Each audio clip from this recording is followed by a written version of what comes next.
All right, so you're probably wondering why I decided to do this. Well, I've been off work for a month now, and within that time I've been able to record video games.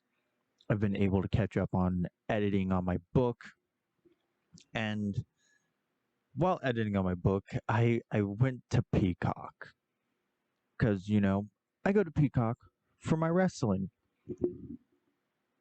And wouldn't you know it? Um just like every other streaming service, they have movies by genre. And it's the fall season. So I went to the horror section. Oh, oh yeah. I used to do this all the time. My ex and I, one of our favorite things to do was to just watch horror movies on Netflix back in like 2018 to 2020. Um so I decided to do that. And I just randomly started clicking on any horror movie that seemed remotely interesting and funny. Here, I'm going to rank the first 10 random horror movies I watched. Although the first two weren't so random because I did just randomly choose them. And when I say first two, I mean the first two I watched. Um, because they weren't like low budgeted indie horror films, or at least one of them wasn't. I don't think the other one is either. It's just a Peacock original. So, without a further ado, we're gonna get right into the gravy of it. The first movie is The Farm, and it's about this couple who get kidnapped and taken to a farm, obviously. And I don't know, the film itself just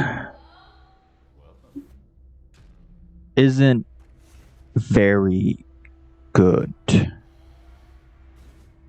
Like it just isn't. What do I mean by The Farm isn't good? What do I mean by that exactly? And what I mean is that the film is fine, right? No, I'm joking. The film isn't fine. The film's boring. Very boring. Like it hardly, and when I say hardly, I mean it really did not keep me engaged at all. The film has a fine premise and a fine setting. I like the setting. I like the premise of the film, but the execution of it is awful. It's horrendous. I don't like it. I don't care for it. It's an extremely boring film with a bleak ending for a bleak ending's sake. And I just did not care for that. Like, don't get me wrong, bleak endings have their place in horror movies. They do. I don't know. I don't. This one just felt bad. I mean, it doesn't help that I did not care for any of the characters whatsoever, and they made the most stupid decisions you could possibly make. I mean, really, you're running from a bunch of guys, so you go running through the kitchen. It's more of them in there. You go down some stairs into a basement, cornering yourself. Why would you do that? Oh, that scene made me cringe so hard. I will say there was one scene where I laughed where I think this was at the very end of the movie or very near the end of the movie where she gets the other girl free and they go onto the bus and they turn around and basically the whole farm is sitting in the back of the bus. I don't know. Anyway, I give the film a 3 out of 10. This was the worst film I watched out of my first 10. The worst one. Hell, out of all the ones I've seen up to this point, it is the worst film I've watched on Peacock. I part of me hopes it stays true to that, because there's nothing inherently bad about The Farm and it's like acting or anything like that. It's just mostly a very boring film. So, Attack of the Killer Donuts is a very fun film and knows what it is and it knows what it wants to be, and that is good. That's all you could ask for. That's all you could really ask for with a goofy, campy movie like this. So, if I enjoyed Attack of the Killer Donuts, why is it number 9? Why is it so low? Because it is what it is. It's a funny movie that knows what it is and not trying to be more than what it is. It knows it's a campy movie made with a really low budget. That's main monster is heavily CGI'd and is so terribly done. A lot of the acting is so bad and stiff, except for a couple characters. Both the cops are fantastic. I love both the cops. They're great. The main guy, while some of his acting can be stiff and weird, anytime he's interacting with the female lead, they're great. They had great chemistry. I really liked the main lead girl in this movie. I thought she had, aside from the two cops, the best acting in the whole thing. But yeah, I mean, it's just a fun, campy B movie. Honestly, if you're into that stuff, I would definitely give Attack of the Killer Donuts a watch. I wouldn't recommend The Farm to anyone, period. But I would recommend Attack of the Killer Donuts to people who just want to have a fun time watching people fight killer donuts. I mean, it's an okay movie. Very poorly made, but it didn't seem like it had that much of a budget. Which, not to knock them, but they knew that, and they obviously knew that going in, and they made the best out of what they did. So, I mean, from a technical quality, I would definitely have to give this movie a 5 out of 10, which is why it's number 9. But from the heart, it gets a 7. But because it just is what it is, it has to be number 9. Okay, so 30 Miles to Nowhere is a film I really wanted to like more than I did. Like, so basically, a bunch of grieving friends come together to bury their recently deceased friend. And so they have to stay with the widow in her cabin, who's been acting a little strange. And the friends themselves, their friendships are getting strained as the night unfolds very weirdly. But yeah, the 30 Miles to Nowhere is a mixed bag for me, because like I said, I wanted to like it more than I actually could. I had more enjoyment with Attack of the Killer Donuts, to be honest, but this movie was a more engaging horror movie. Like, I'm not gonna lie, 30 Miles from Nowhere is still a good film. I would still recommend it to people who like the suspenseful stuff, because this isn't a slasher, this isn't anything of that sort. But I guess one of my main issues with this film is that I don't particularly like any of the characters. I don't like any singular friend more than the other, except for maybe the one guy who's the good guy, the pushover. He's about the only likable character in the whole movie. Everybody else, I just couldn't get into. The cast itself, don't get me wrong, there was nothing wrong with their acting. It was just the characters they were playing in general weren't likable. I didn't care for any of them. So if you don't care about the cast, then there's not much to root for. Where do I even begin with December? It's basically 24 short films that's supposed to be this is supposed to be an advent calendar in film format, with each day you watching a new short horror film varying from anywhere between literally 1 to 2 minutes to like I think 5 or 6.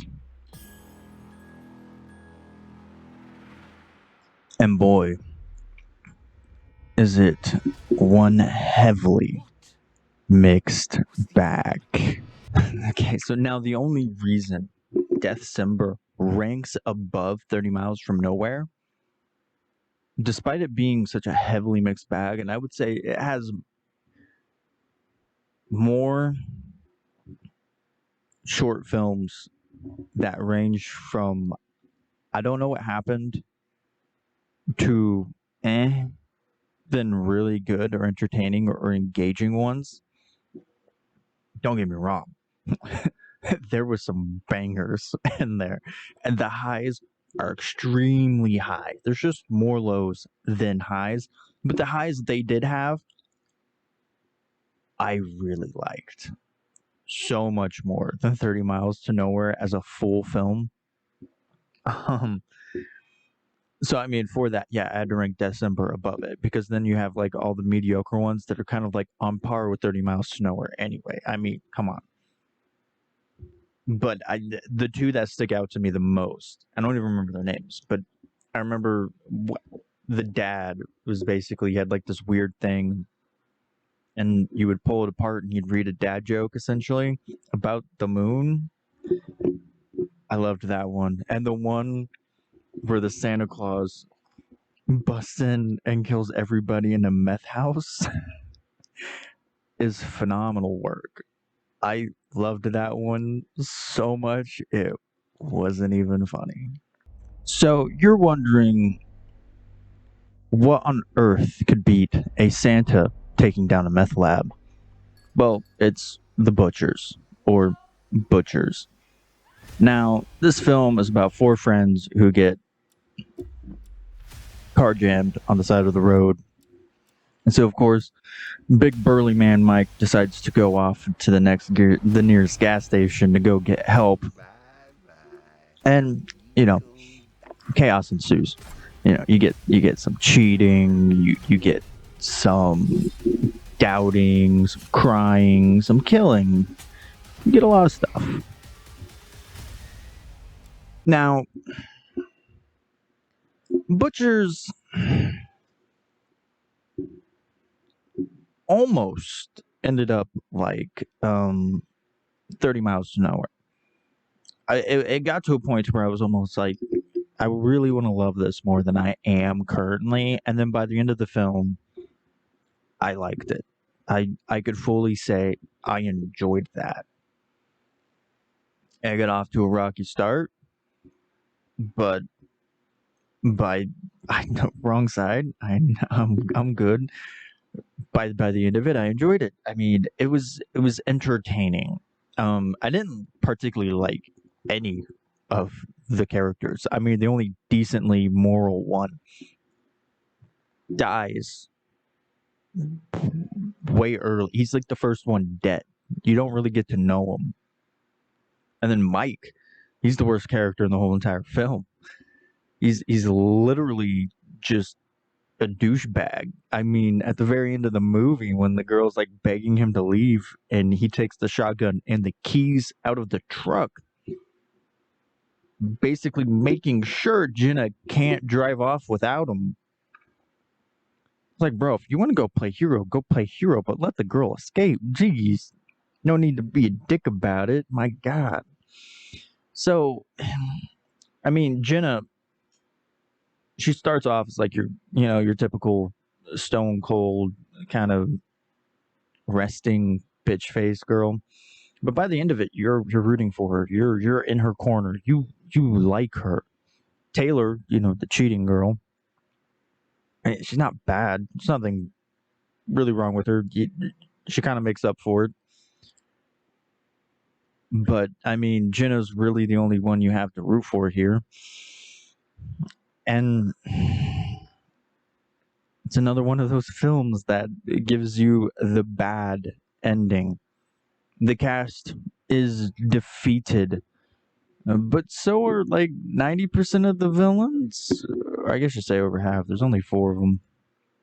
I will say this: Owen, the main talk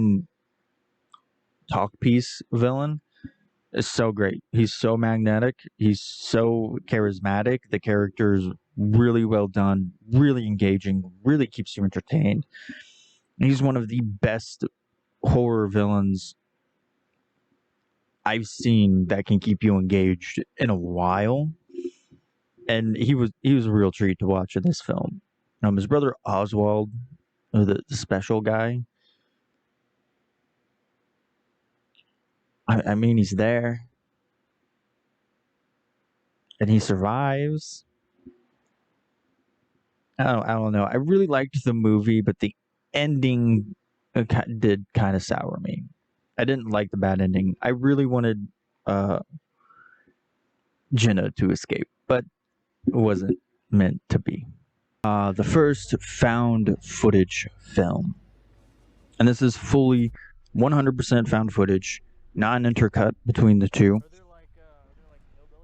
And this is about a boy who gets a camera for his birthday and then finds a dead animal in the woods.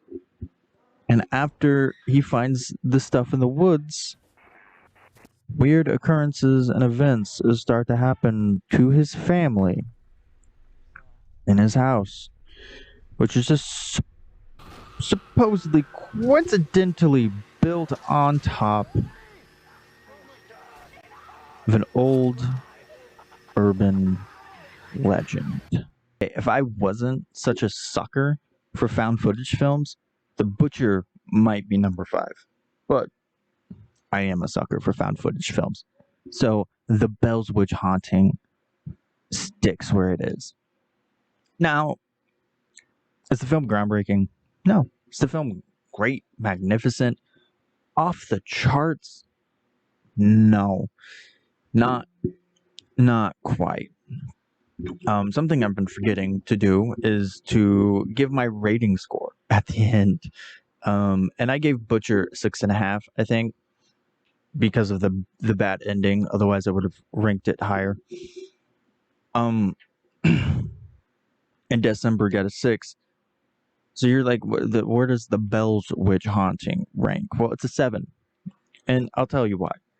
Throughout the entire film, which they use the son who just got his camera for his birthday as the driving force of the plot. He's the tech one. He's the one placing the cameras everywhere. He's the reason why you have so much footage for the film. The daughter, she has her own stuff here and there from her camera on her laptop and whatnot. But she plays sort of second fiddle to the brother in that regard, but plays first fiddle in regard to the plot. Because it's like the spirit is mostly haunting her, giving her night terrors, possessing her, whatnot. It's like focusing on her. And of course, throughout the entire film, you're finding their friends are dying after they leave their house or whatever. Like, I don't know, it was like 4 or 5 friends who die throughout the film. And then, of course, at the very end, the family gets massacred. Well, kind of, not quite. So, the parents and the son, they go out into the forest to hunt down their possessed daughter/sister. And the son trips, and the parents run off without him. And the daughter kills him, or his sister kills him with his camera. I thought that was kind of poor taste, but whatever. And then forces the dad to shoot himself after he shoots the mom. But the mom, plot twist, isn't actually dead, and the spirit jumps from her to the mom. And the mom goes into the cave that the boys were looking for earlier. But then the daughter goes headfirst into the cave to go find his mom, to find her mom, and then the jump scare movie ends. Mom's still missing. Daughter's now in a mental hospital. Bad ending. But this is one where I don't mind the bad ending. Unlike in The Butcher, where, I wanted to see Jenna escape. You got me attached to Jenna throughout the movie. I was rooting for her. And then you killed her off at the very end. Sure, setting up for a sequel, whatever, but the sequel's not even worth doing if you're not going to have Owen, who was the most charismatic villain in the film and drove the plot forward. Oswald's not an entertaining character. He's not entertaining enough to carry a film himself. Without Owen, there is no point for a second film.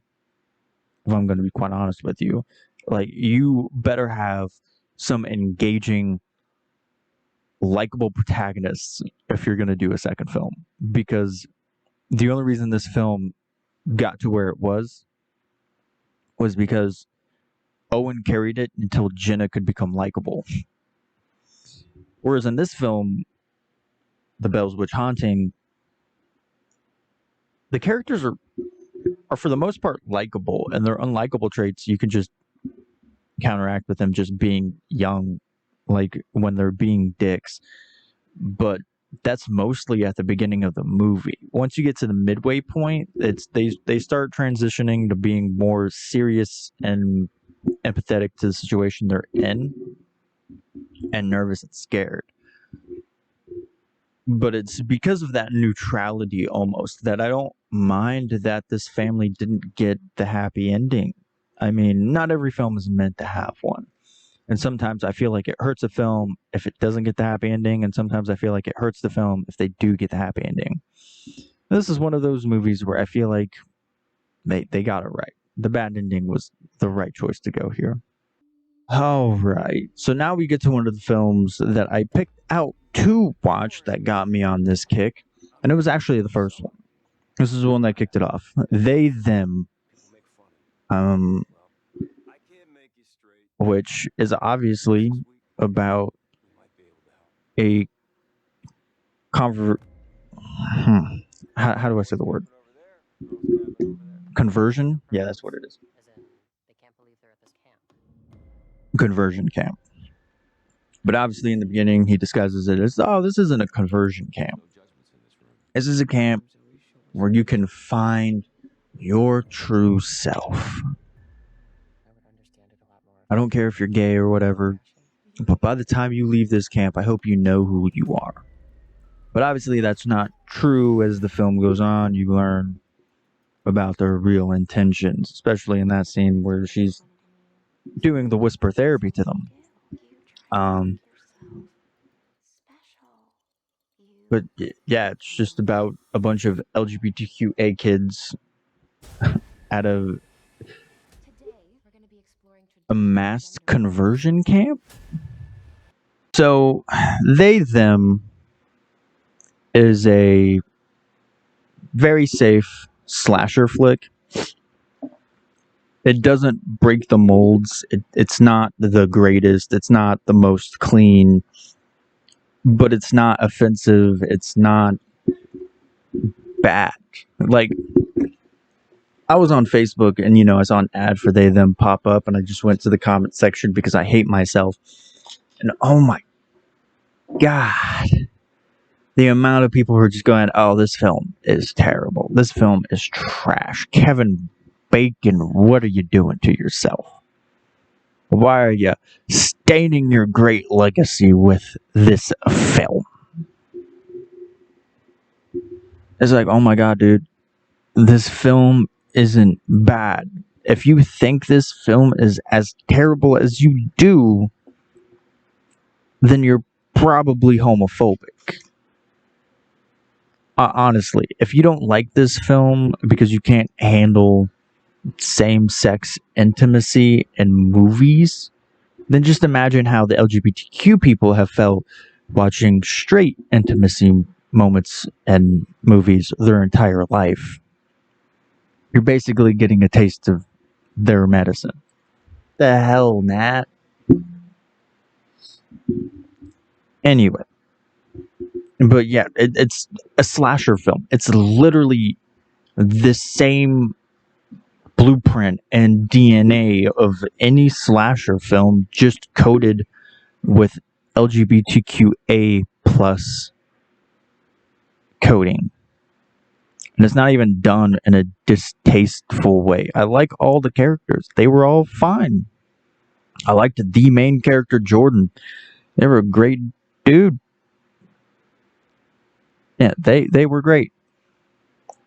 I thought Kevin Bacon shined really well in his role as the leader of the camp, starting off nice and soft and getting more aggressive as the film went on. I mean, I thought the film was a good slasher film. Did it break any molds? No, but it stayed true to the DNA. And sure, you might have seen the twist coming. You might not have seen the twist coming. Either way, I mean, who cares? It it was more about suspense and the message than the kills, anyway, for this film. And I'm not gonna knock it for that. They Them is a solid movie. Honestly, though, if you're homophobic and bigoted, you're not gonna like it because it's just not. You're just not. You're not gonna be able to see past your own bias to see the film in an objective, unbiased way. But that being said, for anybody who is part of the LGBTQA plus community, this film would probably hit for you on a deeper level and mean more to you than it would be for somebody like me. Because I can only relate to this movie so much because I'm not gay. So for me, it's a 7 out of 10. But for somebody else, it could be a 10 out of 10. So this is like if Ghost Adventures had their own movie and was struggling in viewership wise. So basically, Chad Michael Murray's Jack is the Zach of this film, and he has this grand new plan, this grand new place to prove to his network that he's worth being renewed for a fourth season. And this is his last shot. If this episode doesn't do well, doesn't do great, they're done. They're done. 3 seasons in, gone. So one of their people suggested Camp Coldbrook as their place to look at. And the reason for going to Camp Coldbrook is because it's unknown. Nobody's been there. Nobody's done it. Nobody's looked at it. Nobody's investigated at Camp Coldbrook. So Camp Coldbrook was obviously about a paranormal investigation team trying to get their season renewed with one last big hit. And Chad Michael Murray, puts in a great performance. I like all the cast members. Kevin does his job well. He's kind of like the insufferable nerd who just doesn't get along with the head honcho. And then you have the two girls who are both likable in their own right. And then you have the camp itself, which is interesting. And then you have like the little supernatural horror elements that sneak in here or there. And honestly, the film is very tame. And like with the found footage niche, paranormal investigation is another like niche of mine where it hits me every time. I will always enjoy a film. Okay, I shouldn't say always. I will 9 out of 10 times enjoy a film if it is about a paranormal investigator investigating a paranormal site. Mostly if it's a team. If it's one person doing like the seance stuff, then it's kind of hit or miss. It depends on the aesthetic. But with Camp Coldbrook, it hits. It's the stuff I watch. Like Sam and Colby, Overnight Channel / TFIL, Exploring with Josh. Those types of channels. Amanda and Mackie and Amanda. I always forget which one goes first. Anyway, it's within the same vein of those, but more related to Ghost Adventures. But stuff like that, it always excites me. And so I look past Camp Coldbrook's faults, which is the confusing plot of like the supernatural aspect. It loses me at a point at the very end. I don't understand what the supernatural aspect was kind of looking for, if that makes sense. I don't understand the goal of it, because they were trying to convey that it had a goal, with Chad Michael Murray's character having had history at Camp Coldbrook. Why didn't he remember Camp Coldbrook was a thing if he went to said camp with said person on his team?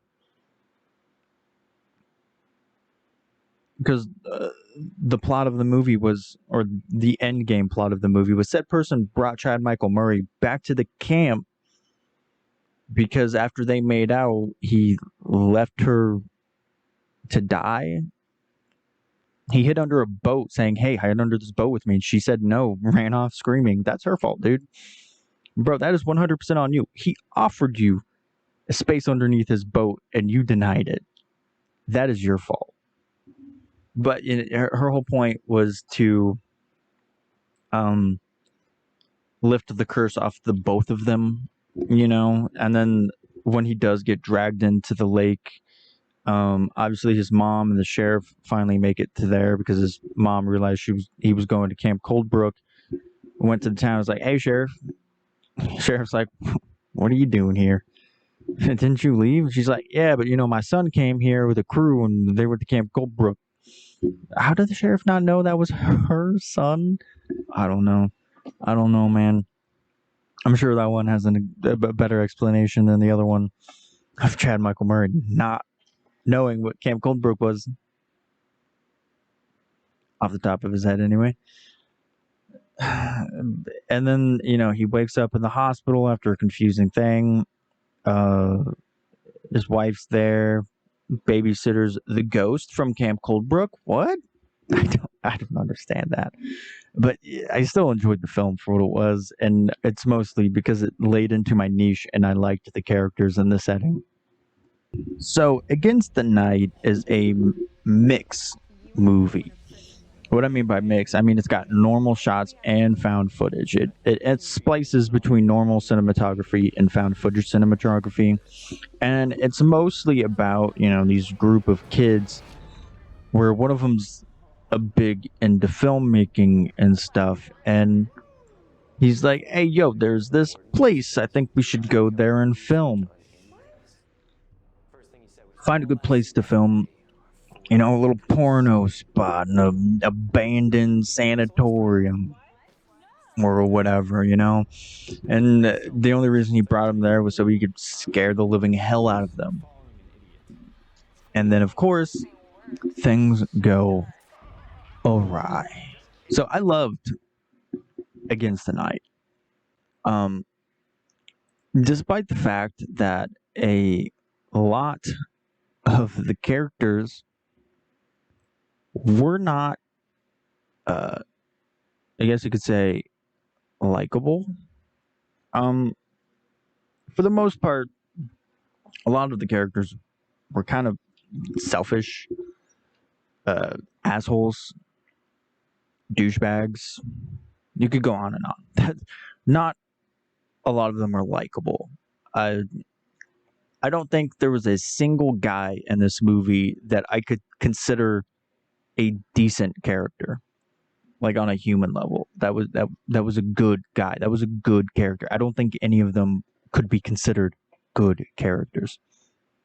From a sense of like morality, were they well portrayed? Sure, yeah, their acting was fine. It was just the character themselves, kind of like 30 Miles from Nowhere, where it's not the acting that's bad, it's just the character in general that's kind of insufferable. But I guess they just play off each other so much better than 30 Miles from Nowhere that I don't mind it as much. And a lot of the girls, I think two in particular, are likable characters, and one of them's the surviving girl. Well, surviving, you don't really know or not. Because halfway through the movie, when they finally do find Hank, and after they figured out he set this all up to scare the living hell out of them to make some great piece of film or whatever, some great YouTube video, whatever he was going to turn it into. Hank points out, there was something I kind of left out. That a lot of people think this is a hot spot for aliens. Yeah, and then he starts telling them people have died, and then they'll start turning and accusing each other and all that stuff. Until there's only just the girl and her boyfriend / ex. I don't know if they're dating or not. They seemed like they used to, or maybe they were having issues, whatever. But, they find these guys in gas masks, and they assume they're meth heads or meth whatevers, and then they finally get a bar, call the cops. They finally killed one, and it turns out there's more than one. So as they're running, Mr. Hero here grabs scissors and tries to stab the cops because they look like they're in gas masks. In his inebriated headspace, where he's been kind of breathing in the fumes of the meth or whatever. And then, the cops shoot him in the chest. And then the very end of the movie is the girl being interrogated by some guy who's basically making her out to look like an idiot. So he can pin this on her, and if not her, somebody within the group itself. Like, oh, you kids just killed each other, duh. But yeah, then the alien comes and kills everybody and screams in her face as the movie ends. It's an ambiguous ending where you can kind of assume that, yeah, the cast was defeated. There was no victor here. There was no winner. There was no survivor. The cast lost. Just like in The Bell's Witch Haunting and Butcher, and a lot of these films, actually. The Farm, they lost too. 30 Miles to Nowhere was kind of a mixed bag. They got arrested at the end, so they didn't really win. They survived. Whereas this one, the alien screaming in her face as the movie fades to black. So it's like, yeah, I think it's safe to say the alien killed her off screen. Like, as soon as that black hit, she probably dead. But I think it's one of those where I don't mind that the cast was defeated as much. Like with the Butcher. The Butcher, I really cared for Jenna and her escape. I can't say that about any of these kids, even if the girl did seem nice. She wasn't the girl who had the most, I guess you could say, focus, building her character likability up throughout the film. So I mean, I guess that kind of hurt, but it is what it is. But again, I love Against the Night, but then again, I'm a sucker for found footage, and especially movies that splice the two together. So, yeah, the black phone. So the black phone, as your character goes on, is seeing all these missing posters pop up, and just a bunch of kids that he knows are disappearing and presumably dying. But you can guess by the time he's being kidnapped, obviously, yeah, he's probably killed the other kids already if he's going after a new victim. But his sister has this weird dreaming ability where she kind of foresees the kidnapping before the kidnapping. And then can, step into the shoes of, a kidnapped kid leading up to his kidnapping. I don't know. It's a bit confusing. I don't understand her powers, but she has these dreaming powers. The dad doesn't like the dreaming powers and kind of abuses her for it because, they're dreams, man. They're just dreams. And the dad's going insane, but he's got his reasoning. Because apparently his wife and their mother had these same powers, these same abilities. And she couldn't handle them to the point to where she killed herself. And so he's worried that his daughter is going to end up in the same way. But obviously the daughter uses her powers. There's a really funny scene where she opens her dollhouse and grabs a bunch of stuff out.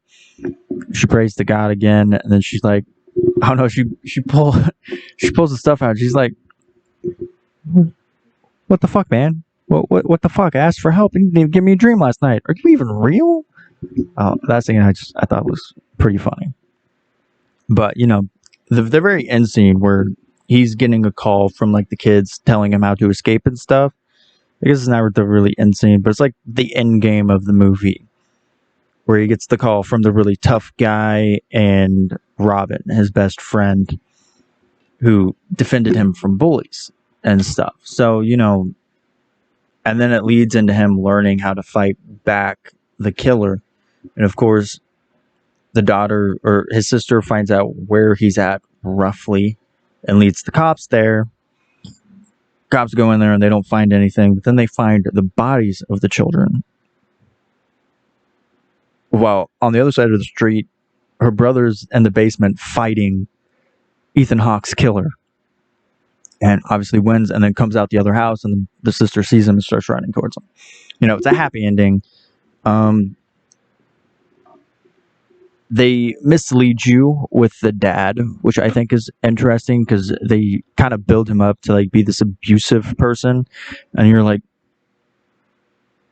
okay, so how is he abusing her exactly? Like, what kind of sick dad is he? And then you find out he's not that kind of sick dad. He's just a drunk who doesn't know how to cope with his dead wife and the potentiality of his daughter following that same route. So those are the first 10 films on Peacock that I've ranked. And I give The Black Phone a 9 out of 10. I would recommend The Black Phone to anyone. That movie is so good. It is so good. So let's relist them. At number 1, you had The Black Phone. At 9 out of 10, great movie. I really loved it. It was very suspenseful, not very gory, but again, very suspenseful. Then you had number 2 at Against the Night with an 8 out of 10. I loved that movie so much. It was so good, despite the characters being so unlikable. Camp Coldbrook had the opposite. The characters were so likable, but the story kind of got sloppy at the end. But I still enjoyed it. And then at number 4, you had They Them, a really safe slasher movie, just with LGBTQ coating. The Bells Witch Haunting, a solid found footage movie. Butchers, a really good slasher movie. If only it had a better ending. December, a huge mixed bag. 30 Miles from Nowhere, a solid premise with a terrible cast. Attack of the Killer Donuts, an extremely fun movie. I would recommend to any cheesy horror comedy buffs out there. And The Farm, a very boring mess. A very, very, very boring mess. It deserves its 18% on Rotten Tomatoes. That much, I will say. And with that, look forward to part 2, because there's going to be part 2. I have enough ammo to make 6 parts here, people. 6 parts. Now, if you excuse me, I've got some horror to watch. If you like the video, give it a like, comment for that. Be super special, awesome. Subscribe if you haven't. That'd really mean out. And ta-ta. For now.